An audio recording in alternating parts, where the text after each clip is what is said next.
It's me thinking out loud. I think when most people talk about technology shifts, especially something like AI, they expect the story to start with some kind of big splash. You wake up one day, everything's suddenly different, and you're excited, maybe even a bit giddy about what's possible. But for me, if there was excitement, it wasn't the headline. The more honest headline might be this: I surprised myself.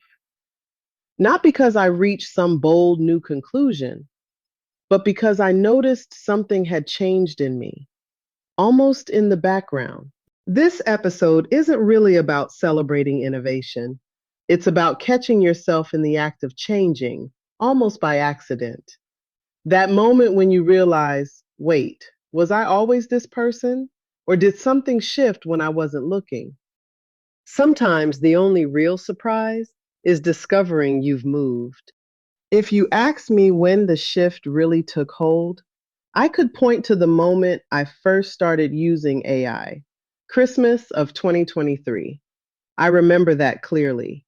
What I didn't expect was how quietly it would embed itself after that. There wasn't a single eureka moment where everything changed at once. It unfolded in small ways. I started with curiosity, low stakes, seeing how it might help me revive my blog. Nothing strategic, no grand plan, just let's see if this works. That's the part that surprised me. The shift didn't arrive with fanfare or announce itself. It slipped in through small efficiencies, figuring out how to move faster, how to remove friction. And then, almost without noticing, it became part of my everyday work. Somehow, AI was just there, not as a big dependency, not as a replacement for my judgment, more like an easy option. I didn't build formal workflows around it. Instead, small moments accumulated. Friction, the kind that quietly drags down your day, started disappearing. I was writing, drafting, even thinking with more ease. Not dramatically, just enough that things felt lighter. There was no switch flipping, more like a set of dimmers turning up bit by bit. And when I look back, I can't say exactly when it started feeling natural, only that it did. Every now and then, I hear myself almost slipping into evangelist mode, recommending AI, noticing blank stares, catching that urge to explain. And there's some discomfort there for me. I'm not interested in persuading anyone or delivering another digital transformation pep talk. What I'm noticing isn't judgment, it's contrast, and a growing preference to experience these shifts quietly for myself without turning every insight into a position. The clearest example came from something unrelated to work. I got bored with my wardrobe, genuinely bored.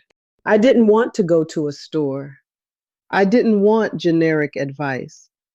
Instead, I found myself explaining my situation to an AI, not just sizes, but goals, preferences, even how my body had changed over time. What came back surprised me, not because it was perfect, but because the process made me realize something. I wasn't dressing for who I'd become. Using AI didn't just add efficiency, it held up a mirror. I was defining myself, not just choosing clothes. The technology wasn't the surprise. I expect machines to generate options and perform on cue. What caught me off guard was how quickly collaboration helped me see myself differently. Efficiency blurred into perspective. Practical gains moved alongside subtle changes in identity and alignment. The shift didn't announce itself, it simply happened. So, where does all this leave me? not in the middle of some high drama turning point.